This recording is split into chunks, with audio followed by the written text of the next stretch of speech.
Hello বন্ধুরা, আমি Sanjay daily food blog থেকে নিয়ে চলে এসেছি আমার একটি সুন্দর কাজের ভিডিও।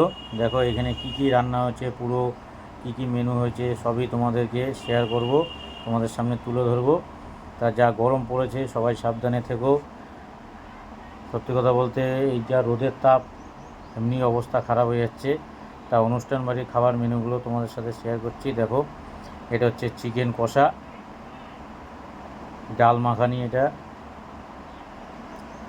সাদা ভাত আছে, তার সাথে আছে পনির নিরামিষ, এটা যারা নিরামিষ খাবে তাদের জন্য নিরামিষ। এটা হচ্ছে দই কাতলা, দেখো কত সুন্দর দই কাতলাটা করা হয়েছে। তার সাথে আছে আলুর দম, এটা নিরামিষ, যারা নিরামিষ খাবে তাদের জন্য।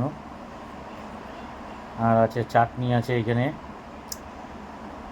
গোলাপ জামুন, কলকাতার রসগোল্লা, সাদা সাদা, দেখো ফ্রাইড রাইস, এটা হচ্ছে নিরামিষ ফ্রাইড রাইস, দেখো কত সুন্দর, অনেক রকম সবজি দেওয়া আছে এর মধ্যে, তার সাথে স্যালাড। কারণ এখন অনুষ্ঠান বাড়ি মানে হচ্ছে অনেকেই নিরামিষ খায়, তাদের জন্য নিরামিষ রান্না করতে হয়।